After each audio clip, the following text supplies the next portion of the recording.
40 साल में 100 मिलियंस भारतीयों को मारने वाले अंग्रेजों को जब बापू ने अपना दूसरा गाल दिया तो अंग्रेजों ने इमोशनल होकर कहा, ओ गांधी, तुम अपना गाल और इंडिया दोनों अपने पास रखो, हम इंग्लैंड वापस जा रहा है। वैसे गांधी जी का अहिंसा पाठ सेलेक्टिवली हिंदूज के लिए था, क्योंकि 1920 में जब मोपला में मुसलमान हिंदुओं का नरसंहार कर रहे थे, उस वक्त गांधी जी ने हिंदुओं से कहा कि ए हिंदुओं, तुम मुसलमानों के लिए दिल में नफरत नहीं पालो और अगर वो तुम्हें मारते हैं तो बहादुरी से मर जाओ।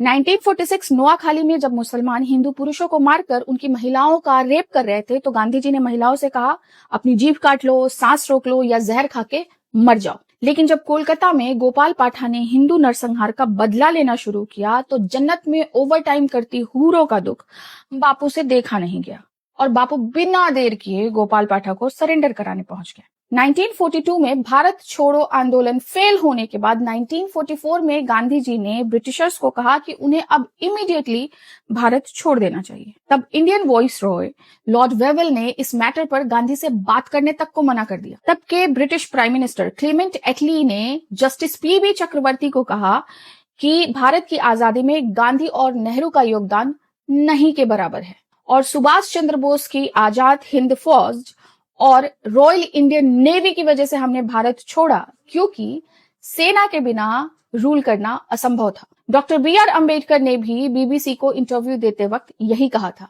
और उस वक्त भारत की जनता में भी नेताजी की लोकप्रियता के आगे गांधी, नेहरू और कांग्रेस सब फीके पड़ गए थे। और फिर आस्तीन के सांप ने नेताजी को वॉर क्रिमिनल घोषित करके भारत की आजादी का क्रेडिट खुद ले लिया और उनका योगदान इतिहास के पन्नों से लगभग गायब कर दिया। लेकिन अगर आपको हमारे नेताजी के योगदान को समझना है तो कमेंट में जरूर बताइएगा। जय हिंद, जय भारत।